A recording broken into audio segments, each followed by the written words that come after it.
আমাদের টাঙ্গুর ইউনিয়নের সাধারণ সম্পাদক আলী আজম কাকার নামে মিথ্যা মামলা প্রত্যাহারের দাবিতে আমাকে এই কর্মবিরতি চলতেছে এবং আমাদের সভাপতি হইতে আমাদের যত নেতা কর্মী এবং শ্রমিকের নামে যত মিথ্যা মামলা সব প্রত্যাহার করতে হবে এবং আমাকে মালিকের নামেও কিছু মিথ্যা মামলা আছে, মিথ্যা মামলা প্রত্যাহার করতে হবে। আমরা কর্মবিরতি রেখেছি, আমরা কোনো ডিপো বন্ধ করি নাই, আমরা নিজ গাড়ি চালাবো না, কারণ আমরা নিজেদের সিকিউরিটি পাচ্ছি না।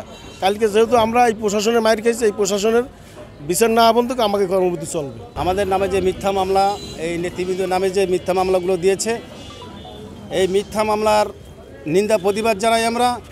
যে আমাদের মূলত যে মামলাগুলো দিয়েছে, এই মামলা প্রত্যাহার না পর্যন্ত আমরা শ্রমিক যারা আছি কর্মবিরতি স্থানে আছি, আমরা গাড়ি চালাবো না। আমাদের কর্মবিরতি আছে, আমাদের ইউনিয়নের সাধারণ সম্পাদক আলী আজম সাহেবকে একটা মিথ্যা মামলা অ্যারেস্ট করছে। পাশাপাশি আমাদের নেতৃবৃন্দের নামে আরও যে মিথ্যা মামলাগুলো করছেন, এই মিথ্যা মামলা প্রত্যাহার না করাতে আমরা কর্মবিরতি দিচ্ছি। আমরা খুলনা বিভাগ সহ বৃহত্তম ফরিদপুর সহ 16টি জেলায় আমরা এই তেল সরবরাহ আপাতত বন্ধ আছে। যাদের যে সমস্ত নেতৃবৃন্দের নামে এই হয়রানিমূলক মামলা আছে, এই মামলা প্রত্যাহার করতে হবে সবার নামে।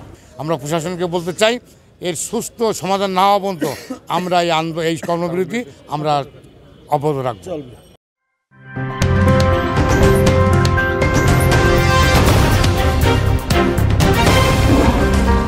Voice of Tiger.